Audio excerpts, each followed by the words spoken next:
Assalamualaikum warahmatullahi wabarakatuh. Salam sejahtera untuk kita semua. Perkenalkan kami dari kelompok 2 kelas pengolahan limbah agroindustri RA. Di sini kami akan menjelaskan hasil tugas kami yaitu pengolahan limbah padat industri tahu skala rumah tangga Kota Blitar menjadi pupuk kompos. Tak kenal maka tak sayang. Kami terdiri dari 6 anggota, yaitu Saya Anissa Bella Amanda dengan NIM 121330085. Saya Finalis Darahmawati NIM 121330112. Saya Iputu Septa Ariwiguna NIM 121330084. Saya Ikhwan Abdul Hakim, NIM 121330119. Saya M. Thorik Fadlur Rahman, NIM 121330079. Saya Winan Brasko dengan NIM 121330115. Salah satu permasalahan lingkungan terbesar yang masih dihadapi Indonesia saat ini adalah pembuangan limbah tahu. Saat ini, usaha tahu di Indonesia rata-rata masih dilakukan dengan teknologi yang sederhana, sehingga tingkat efisiensi penggunaan sumber daya air dan bahan baku dirasa masih rendah dan tingkat produksi limbahnya juga relatif tinggi. Salah satu solusi terbaik dalam penanganan limbah tahu adalah dengan menggunakan metode pengomposan. Metode ini menjadi pilihan yang optimal karena proses pembuatan kompos tidak memerlukan lahan yang besar dan tidak menghasilkan aroma yang tidak sedap. Adapun rumusan masalah dari topik kali ini yaitu 1. Bagaimana pengolahan limbah padat tahu menjadi pupuk. 2. Bagaimana manfaat pengolahan limbah padat tahu terhadap lingkungan sekitarnya. Serta tujuannya yaitu 1. Untuk mengetahui pengolahan limbah padat tahu menjadi pupuk. 2. Untuk mengetahui manfaat pengolahan limbah padat tahu terhadap lingkungan sekitarnya. Selanjutnya ada bagian metodologi. Yang pertama ada digestion apparatus atau pemanas listrik. Yang kedua ada unit destilator atau labu jedal. Yang ketiga ada cooling uap. Yang keempat ada reaktor pirolisis. Yang kelima ada labu ukur dengan ukuran 100 mili. Yang keenam ada corong. Yang ketujuh ada tabung reaksi. Yang kedelapan ada pipet tetes. Yang kesembilan ada cawan penguap. Ke-10 ada oven. Ke-11 ada desikator. Ke-12 ada pipet ukur. Yang ke-13 ada spektrofotometer UV vis. Yang ke-14 ada spektrofotometri serapan atom. Yang ke-15 ada neraca analitik. Yang ke-16 ada Erlenmeyer dengan ukuran 100 mili. Yang ke-17 ada buret. Yang ke-18 ada pengaduk magnetik. Yang ke-19 ada kuvet. Yang ke-20 ada polybag. Yang ke-21 ada mangkuk. Yang ke-22 ada ember. Dan yang ke-23 ada pengaduk. Ke-24 ada timbangan digital. Yang ke-25 ada gelas ukur dengan ukuran 1000 mili. Dan yang ke-26 atau yang terakhir itu ada tongkat kayu. Selanjutnya ada bahan yang digunakan pada penelitian kali ini, yaitu yang pertama ada limbah padat dengan ukuran 4,5 kg. Yang kedua ada padi dengan ukuran 2,25 gram. Yang ketiga ada serbuk gergaji dengan ukuran 2,25 kg. Yang keempat ada 90 mili M4 dalam 9 liter air dan gula merah dalam 2,25 liter air. Yang kelima ada campuran serbuk selenium atau CuSO4.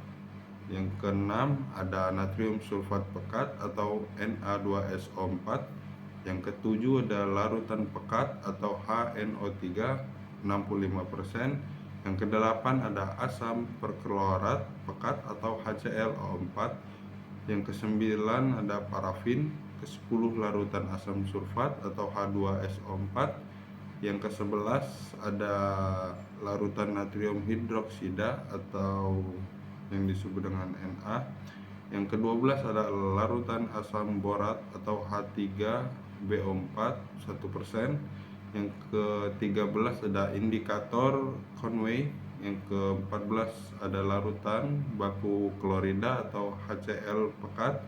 Yang ke-15 ada larutan kalium dikromat atau K2CR2O7 0,5 Yang ke-16 atau yang terakhir yaitu ada indikator Veroin. Masuk di tahap proses ada 2 proses, yaitu 1 proses pengaktifan M4 di mana M4 sejumlah 10 ml dicampur dengan air 1 liter. Lalu hasil dari campuran tersebut dicampur dengan larutan gula merah sejumlah 250 ml. Lalu dilakukan pengadukan untuk menghomogenkan campuran-campuran tersebut. Setelah campuran itu sudah homogen, dilakukan pendiaman selama 24 jam. Masuk ke tahap proses pembuatan kompos, di mana pada tahap proses ini limbah padat tahu dicampur dengan serbuk gergaji, lalu dicampur dengan M4 sebanyak 1 liter, dan dilakukan pengadukan setiap 3 hari sekali selama 30 hari. Lalu dilakukan pengamatan kondisi fisik kompos dan dilakukan penyimpanan selama 14 hari. Berikut adalah hasil produksi pemanfaatan limbah padat tahu menjadi kompos. Di sini kita lihat bahwa ada suhu yang rentangnya antara 28 derajat Celcius hingga 33 derajat Celcius, kemudian memiliki kadar air antara 46,5% hingga 70,36% dan pH 6,5 hingga 7,5. Selain itu terdapat kadar nitrogen, fosfor, dan kalium.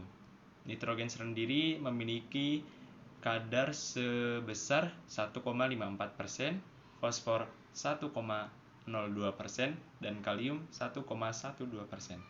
Berdasarkan pengukuran suhu pupuk organik pada penelitian ini, didapatkan suhu rentang 28 derajat Celcius hingga 33 derajat Celcius. Hal ini menandakan keberadaan mikroorganisme mesofilik yang aktif dalam proses tersebut.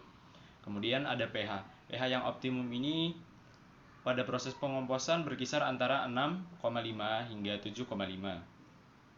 Proses pengomposan sendiri akan menyebabkan terjadinya perubahan pada bahan organik dan pH bahan itu sendiri. Jika berada di atas 7,5, maka amonia akan dilepaskan dengan tanda bau yang menyengat.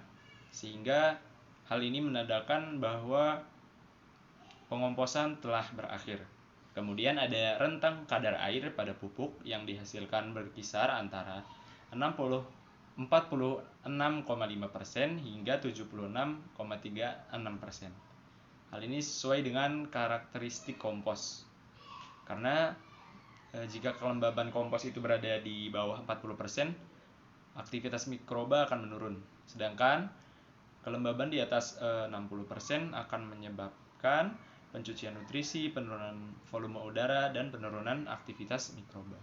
Kemudian ada beberapa kadar seperti nitrogen, kalium, dan fosfor.